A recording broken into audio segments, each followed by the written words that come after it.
What's going on, you guys? This is Athlete Mental Game Coaching Podcast. Super excited to start this journey with everyone and with you guys. So my name is Cole Russell. I am the host of this podcast as well as the director of coaching. With me, I have a familiar face, Desi Maynor. He is our owner, founder, the guy that started everything way back in 2018. So I really want to get right into it. Yeah. Honestly, why are we here? How did this all start? Oh, great question. Give us the story. Great question. So I've been an athlete my whole life.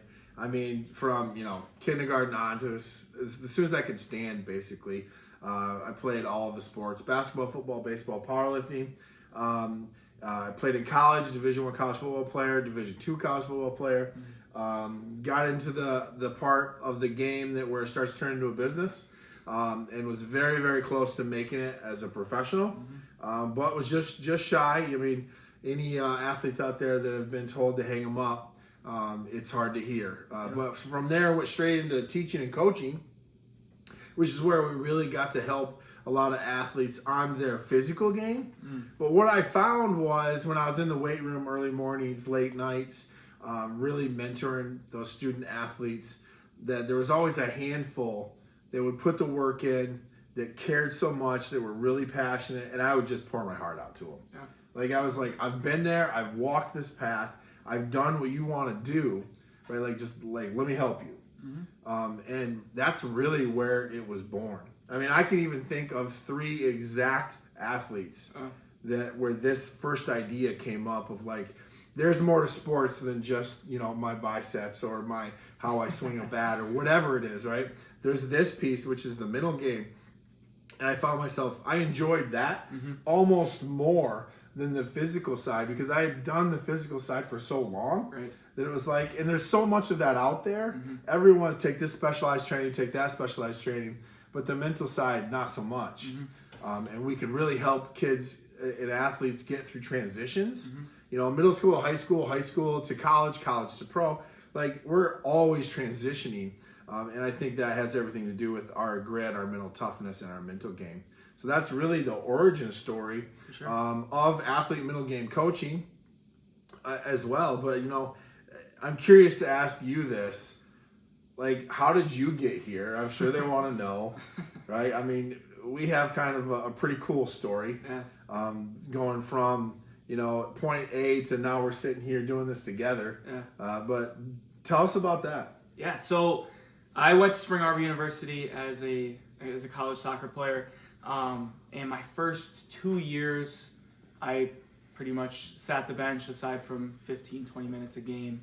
And that wasn't because I was a terrible player. It's just there were all Americans ahead of me. Yeah. And so it was one of those I spent the first 2 years learning.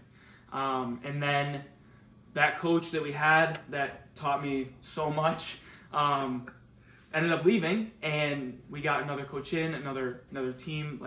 It just felt there was a lot of stuff going on. As soon as we got this new coach in, we were super excited, and then all of a sudden, COVID hits, and we were like, what's going on? Yeah. And so COVID hit, got sent home. All of a sudden, I was left for I don't know what to do, right? Couldn't train, and I'm a very outgoing person, right? I love being around the team, and all of a sudden that was just taken away from me. And so I was pretty distraught, and my dad approached me one day and was like, hey, there's this guy that goes to our church. That's me. He was like, hey, he works with athletes on the mental game. I think it would be really cool to sit down and talk to him. I immediately shut it down. I said, there's no way. I love it. No way I'm sitting in a class. I don't want to do this, right? I kind of liked being on Zoom at that point. I was starting to get used to it. So I was like, I don't want to go to a class with a bunch of random kids that I don't know. It's just not my style. And my dad said, it's not what it is. Would you stop being stubborn? Let's just have a conversation with this guy. I was like, all right, whatever. Of course. The second we sat down and talked and figured out what we were actually going to do, I fell in love with it. And so let me ask you this. What is it during that conversation that made you feel okay, yeah, this makes sense? So I learn best one-on-one when someone's like, okay, this is what you should do. Go try it. Nice. And if I try it and it works, great. If it doesn't, back to the drawing board. Yeah. I don't like someone that, not necessarily, I just don't like the atmosphere of like someone telling a bunch of people what to do. Yeah, and then I'm like, I get lost. Yeah, I get lost in the madness of it all. And I was just like, I just didn't want that. And so working with you, it just became kind of super simple, right? Where oftentimes I would just come on and vent for an hour. Yeah. We would just meet. We wouldn't even talk about anything start. specific. It would just, I would just vent and be like, this is the worst thing. We need to talk about this. So you went from being a client, right? So how long were you a client for? And then how did that transition into you're now the director of coaching? Yeah, so I was just another typical client of yours, just that everyday athlete. I don't know about typical, but you were a client. And we probably seriously were just like, you were coaching me for probably about 4 months. Yep. And then every month after that, he started to turn into, hey, I can actually use this kid. I was recruiting. Yeah. I was recruiting. And I didn't know that at the time. And then sure enough, the one day I was like, we kind of decided, I don't know how the conversation started. It was just like, hey, like I want you to be a part of this team.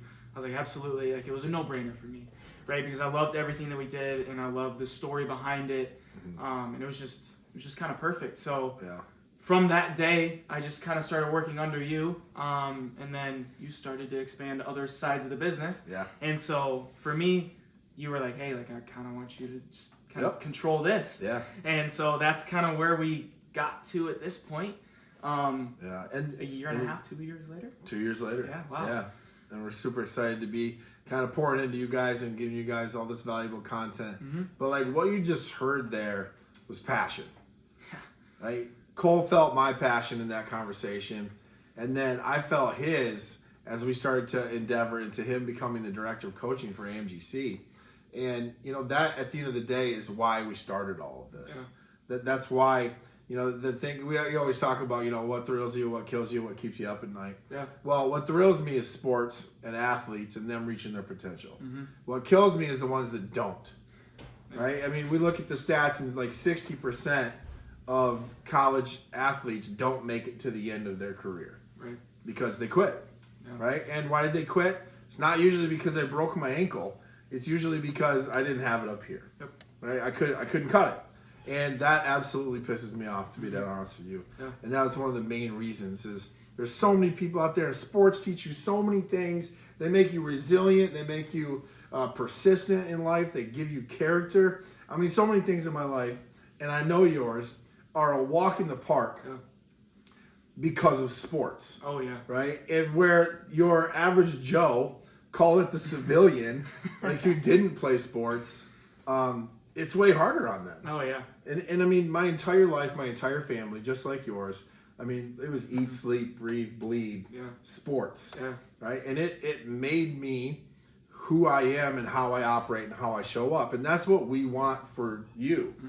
That's what we want for you. We want you to become a resilient, passionate, persistent, full of character person, athlete who reached their potential, maybe achieve your dreams, and have fun while doing it. Because it can be. And I started this because it wasn't that fun for me. Right. It was extremely stressful. And like, guess what? Guess who put that stress on me? Me. Yeah. Right? I did that to myself. Right? So, I think that is a really important piece. Yeah, absolutely. Like, push yourself, but don't make it to where it's not fun. Yeah. I mean, that was my freshman year. I walked into my coach's office. I was like, hey, I need to leave. This is too much. I was almost a part of that staff. Yeah. And fortunately, he was really tough. And it shows, now he's a professional coach. Yep. He was really tough on me and literally told me, no, you're not quitting. I said, love it. All right, cool. I guess that's what I'm doing today. So good. So, just having those people in your life that push you like crazy, civilians some of them don't have that at all. No. To have that edge of people pushing that fifth gear. Yeah. And so I guess that's another reason why we started it.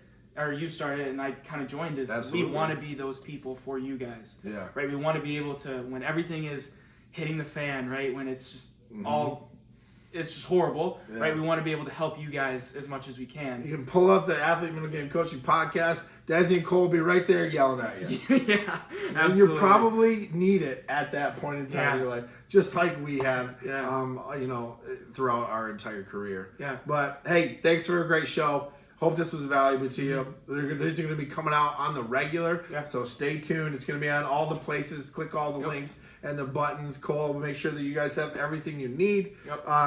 That's it. That's the origin story for Athlete Mental Game Coaching. And thanks, guys. Appreciate it. Have a good one. Thanks, guys.